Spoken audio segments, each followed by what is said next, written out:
Welcome to শিক্ষা সংস্থান। আমি শুভ্রা ম্যাম তোমাদের সবাইকে জানাই শিক্ষা সংস্থানে স্বাগত। আজকে আমরা নতুন এসএসসি এসএলএসটি সম্পর্কে কিছু আপডেট নিয়ে এসেছি।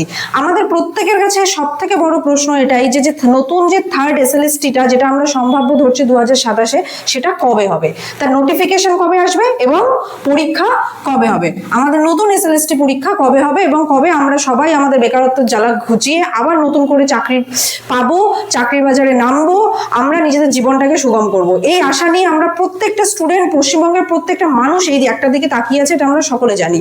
তাহলে এর সম্পর্কে কিছু সম্ভাব্য আপডেট আমরা পেয়েছি, সেটা নিয়ে আমরা তোমাদের কাছে চলে এসেছি।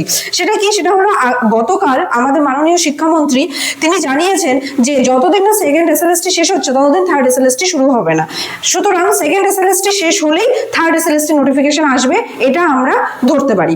এবার ঘটনা কি ঘটেছে যে SSC school service commission board তারা সুপ্রিম কোর্টের কাছে আবেদন করেছেন ডেট এক্সটেন্ডের জন্য। কিসের ডেট এক্সটেন্ডের জন্য? সেকেন্ড এসএলএসটি শেষ করার জন্য তারা আরো 2 থেকে 3 মাস সময় চেয়ে নিয়েছেন সুপ্রিম কোর্টের কাছে। তাহলে লাস্ট ডেট যেটা ছিল, লাস্ট ডেট ছিল অগস্ট। তারা যদি 3 মাসেরও সময় চেয়ে থাকে তাহলে আমরা ধরতে পারি ডেটটা এক্সটেন্ড করে সেটা কোথায় পৌঁছবে? সেপ্টেম্বর থেকে অক্টোবরের মধ্যে। আর শিক্ষামন্ত্রীর কথা অনুযায়ী সেপ্টেম্বর থেকে অক্টোবরের মধ্যে যদি সেকেন্ড এসএলএসটি শেষ হয়ে যায় তাহলে থার্ড এসএলএসটি নোটিফিকেশন কবে পাবো আমরা?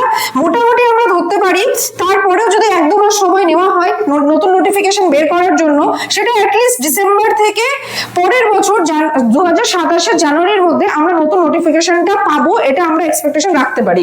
এবার যদি নোটিফিকেশন ডিসেম্বর থেকে জানুয়ারিতে আসে, তারপরে ফর্ম ফিল আপের ডেট বেরোবে, সেই ফর্ম ফিল আপের ডেট আবার এক্সটেন্ড হবে, তারপরে সেটার আবার কারেকশন উইন্ডো দেবে, অ্যাডমিট কার্ড রিলিজ হবে, সবকিছু মিলে মিনিমাম 3 থেকে 4 মাসের একটা সময় আমরা ধরে রাখতে পারি। তাহলে নোটিফিকেশন যদি ডিসেম্বর বা জানুয়ারিতে বেরোয় তাহলে আমরা ধরতে পারি যে পরীক্ষাটা মিনিমাম তো মার্চ পৌঁছবেই, ম্যাক্সিমাম মে টু জুন মাস। তাহলে থার্ড এসএলএসটি আমাদের কবে হওয়ার সম্ভাবনা এখন পর্যন্ত দাঁড়িয়ে, এই সিচুয়েশনে দাঁড়িয়ে আমাদের যা ক্যালকুলেশন সেই হিসেবে কি দাঁড়াচ্ছে যে থার্ড এসএলএসটি মার্চ থেকে মে মাসের মধ্যে হবে।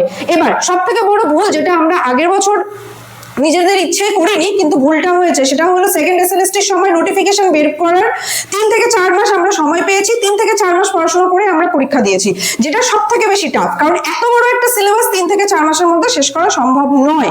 সেই জন্য এবার যদি আমরা এই সিলেবাসটাকে 8 থেকে 10 মাসের মধ্যেও শেষ করতে যাই আর পরীক্ষা যদি মার্চ মাসে হয় তাহলে আমাদের কাছে কিন্তু সময় নেই, আমাদেরকে পড়াশোনা এখন থেকেই শুরু করতে হবে, কারণ এটা জুলাই মাস অলরেডি শুরু হয়ে গেছে, আজকে জুলাইয়ের 1 তারিখ, তাই তো?